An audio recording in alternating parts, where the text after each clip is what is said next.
आज का जो हमारा टॉपिक है वो है कि मन क्या है।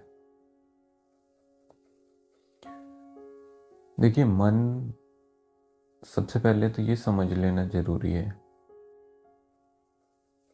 अम, ऐसा बहुत जगह बोला जाता है कि मन कोई फिजिकल ऑर्गन नहीं है, लेकिन अगर हम देखा जाए तो थोड़ा सा अगर जो इसको ज़्यादा मिस्टीरियस ना बनाते हुए सिंपल रखें तो सिंप्लिसिटी में हम ये समझ सकते हैं कि मन जो है वो हमारा ब्रेन है।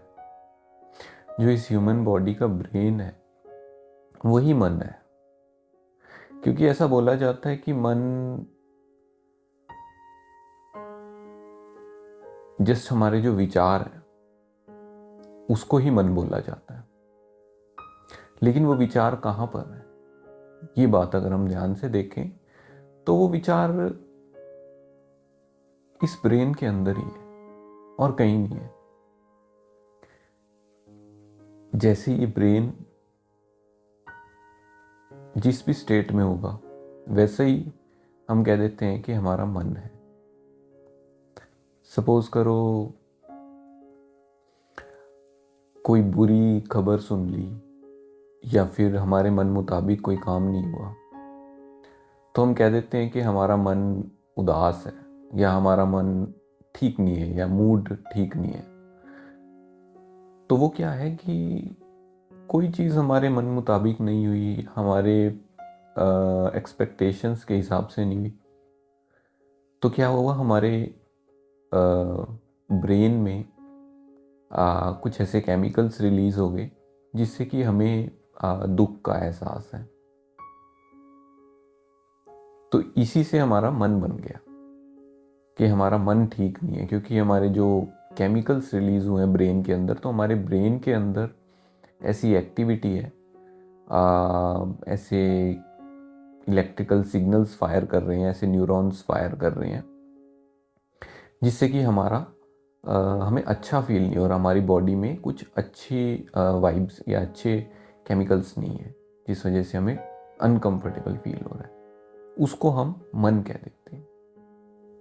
इससे ज़्यादा मन के बारे में ज़्यादा सोचना या विचार करना कि मन कुछ एक मैजिकल चीज़ है, हमारे लिए कोई आत्मा, और ऐसे इस तरीके से सोचने से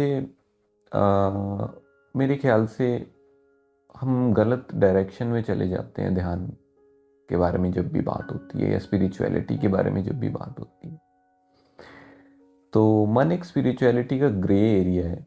मेरे हिसाब से इसको सिंप्लिसिटी में समझा जाए तो मन ब्रेन ही है। ब्रेन और ब्रेन तो एक फिजिकल ऑब्जेक्ट है।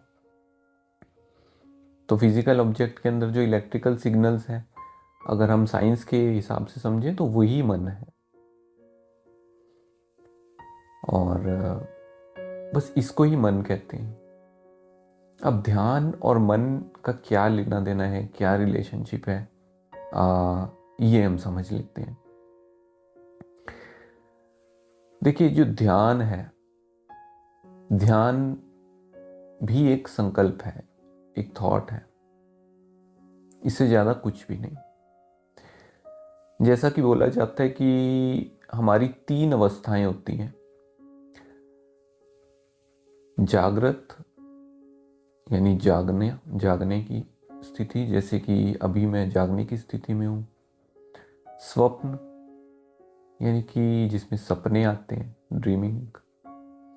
एक सुषुप्ति स्टेट बोली जाती है, यानी कि जब सपने भी नहीं आ रहे होते हैं, डीप स्लीप में इंसान होता है, या अनकॉन्शियस जिसको हम बोलते हैं, उसको सुषुप्ति अवस्था बोलते हैं। तो ये अवस्थाएं क्या हैं? ये अवस्थाएं कुछ मिस्टीरियस या मैजिकल नहीं है। ये अवस्थाएं मन की स्थिति या हमारे ब्रेन की एक्टिविटी है। जब हमारे ब्रेन के अंदर सपोज करो एक कॉन्शियस वाला न्यूरॉन है, बहुत सारे न्यूरॉन्स है, एक न्यूरॉन है जो कि कॉन्शियसनेस प्रोवाइड करवाता है। जब ये कॉन्शियसनेस वाला न्यूरॉन फायर कर रहा है या जब वो एक्टिव है वो न्यूरॉन, तब हम जागृत अवस्था में, जब वो बॉडी के प्रति कॉन्शियस है। ऐसा एक न्यूरॉन है जो बॉडी के प्रति कॉन्शियस है, तो वो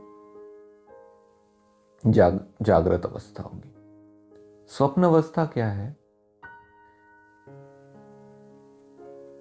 जब ब्रेन में एक्टिविटी तो हो रही है, लेकिन जो न्यूरॉन को इस चीज की नॉलेज है कि बॉडी है, बॉडी का कौन सा पार्ट है, उसको फील कर पा रहा है, जब वो वाला न्यूरॉन एक्टिव नहीं है लेकिन ब्रेन एक्टिव है, उसको हम स्वप्न अवस्था बोलते हैं। यानी कि जो भी ब्रेन में फायरिंग हो रही है न्यूरॉन्स की, हेलुसिनेशंस हो रही हैं, स्वप्न आ रहे हैं, उन सब चीज़ों को ब्रेन प्रोसेस कर रहा है और फील कर पा रहा है।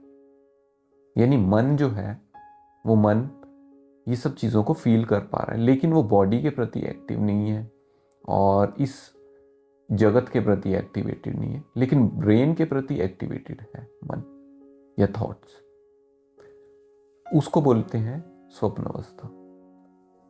उसके बाद आती है सुषुप्ति अवस्था।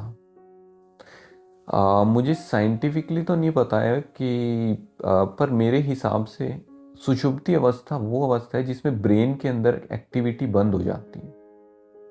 अब हो सकता है ब्रेन में कुछ एक्टिविटी होती हो, लेकिन उस एक्टिविटी को प्रोसेस करने वाला जो एक न्यूरॉन होगा जिसको कॉन्शियसनेस बोलते हैं, कॉन्शियस न्यूरॉन, वो न्यूरॉन एक्टिवेटेड नहीं होता। इसलिए उस अवस्था को सुषुप्ति अवस्था बोलते हैं। यानी कि मन उस अवस्था में सुषुप्त कह लो या फिर अनकॉन्शियस है। यानी कि जो न्यूरॉन है वो कॉन्शियसनेस वाला न्यूरॉन वो एक्टिवेटेड नहीं है, वो फायरिंग नहीं कर रहा है। इस वजह से ब्रेन की कोई भी एक्टिविटी, कोई भी थॉट्स, कुछ भी हम फील नहीं कर पा रहे होते हैं। इससे ज़्यादा मन को समझना या उसके बारे में चिंतन करने की कोई आवश्यकता नहीं। इसको जितना मैजिकल आप लेके जाएंगे उससे मुश्किलें उतनी बढ़ेंगी, उसका कोई फ़ायदा नहीं है। मेरे ख्याल से जिस चीज़ पे फोकस करना चाहिए, जो मेन चीज़ है फोकस करने की, वो है कि हम अपने मन को कैसे साध सकते हैं, इस ब्रेन की एक्टिविटी को किस तरीके से हम कॉन्शियसली कंट्रोल कर सकते हैं। वो करना क्यों ज़रूरी है? क्योंकि जैसा कि हम जानते हैं, जब हम सो के उठते हैं हमें बहुत आनंद आता है, सोना हमें बहुत पसंद है। वो क्यों पसंद है? क्योंकि जब हमारा ब्रेन फोकस होता है या इसमें थॉट्स की एक्टिविटी कम होती है, तो हमारा जो ब्रेन है वो अच्छा फील करता है। जितने ज़्यादा थॉट्स होंगे ब्रेन के अंदर, उतना ही ब्रेन कह लीजिए क्लटर्ड हो जाएगा और उसके अंदर अच्छे केमिकल्स रिलीज नहीं होंगे। जितने इसमें कम थॉट्स होंगे उतने ही अच्छा फील करेगा, उतनी ही बॉडी स्ट्रांग होएगी। जब ब्रेन अच्छा फील करेगा तो बॉडी स्ट्रांग होएगी और ब्रेन की प्रोसेसिंग पावर भी बढ़ जाएगी। और वही हम करना चाहते हैं मेडिटेशन के थ्रू। और मेडिटेशन से हम ज़्यादा कुछ ज़्यादा मैजिकल सोचने की ज़रूरत नहीं है, उससे कन्फ्यूजन ही पैदा होएगी। बेसिकली मेडिटेशन का जो मोटिव है वो है अपने मन, अपने विचारों को, अपने ब्रेन के न्यूरॉन्स की फायरिंग को लिमिट करना, कम से कम करना। खैर, हमारा टॉपिक आज का मन है कि मन क्या है। तो मन सिर्फ और सिर्फ ब्रेन के न्यूरॉन्स की फायरिंग को बोला जाएगा। क्योंकि अगर मन कोई और चीज़ होती तो वो मन सुषुप्ति में भी रहना चाहिए था ना। सुषुप्ति अवस्था में कोई मन ही नहीं होता, हम अनकॉन्शियस कैसे हो जाते हैं? वो इसीलिए हो जाते हैं क्योंकि ब्रेन की एक्टिविटी बंद हो जाती है और कॉन्शियसनेस इस ब्रेन का ही एक न्यूरॉन है, एक इसका फंक्शन है। इससे ज़्यादा कॉन्शियसनेस कुछ नहीं। ये मेरे विचार हैं, मेरे हिसाब से ऐसे है। जहाँ तक मैंने ध्यान करके समझा है उसमें मुझे यही समझ में आया कि ब्रेन ही मन है, ब्रेन से ही हर चीज चलित है इस संसार के अंदर। जैसे कि कोई कोमा में चला जाता है, कोई अनकॉन्शियस स्टेट में चला जाता है, तो उसको उस स्टेट का कुछ याद नहीं रहता। तो अगर कोई मन को जैसी कोई चीज होती, इतनी पावरफुल कोई चीज है, अलग से कोई चीज है ब्रेन के सिवाय, तो उसको सब कुछ पता रहना चाहिए था। लेकिन अगर हमारा ब्रेन डेड हो जाए या ब्रेन फंक्शन नहीं कर पा रहा है तो वो कुछ प्रोसेस नहीं कर पाएगा, और हम जिसको हम मैं बोलते हैं, यानी कि जो कॉन्शियस एलिमेंट जिसको हम बोलते हैं, उसको कुछ भी पता नहीं रहेगा जब ब्रेन फंक्शन नहीं कर पाएगा। ये समझना बहुत ज़रूरी है। तो मैं आपको यही कहूँगा कि अगर आपके मन में इस तरीके के क्वेश्चंस आते हैं और आप कंफ्यूजन में हैं, तो इन सब चीज़ों पे फोकस मत करो। सिर्फ ये कोशिश करो कि ये सब चीज़ें अपने आप समझ में आ जाएंगी जब आपका मन शांत होने लगेगा, आपकी ब्रेन की एक्टिविटी शांत होने लगेगी। तो उस स्थिति तक पहुंचने के लिए कोशिश करो, और उसके लिए ध्यान करना ज़रूरी है। और वो ध्यान आप करने की कोशिश करो, अपनी कंसिस्टेंसी बनाओ। मैं भी बना रहा हूँ, आप भी बनाओ, और इससे ये सब जो चीज़ें हैं ये समझ अपने आप आ जाएंगी।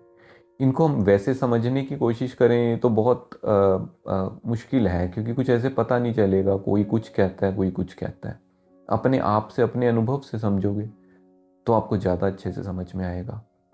तो इसीलिए मैं कह रहा हूँ कि आप मेरी भी बात को मानो मत, लेकिन आप ध्यान करो। ध्यान करने करते करते आपको ये चीज़ें अपने आप ही समझने आने लगेंगी। जब मन या ब्रेन की एक्टिविटी कम होएगी तब सब चीज़ें अपने आप समझ आने लग जाएंगी। सब चीज़ें, सब पर्दे एक तरीके से अपने आप खुलने लग जाते हैं। हमारा ब्रेन बहुत पावरफुल है, लेकिन उसको कंट्रोल करना बहुत ज़रूरी है। तो आज के लिए इतना ही। Thank you.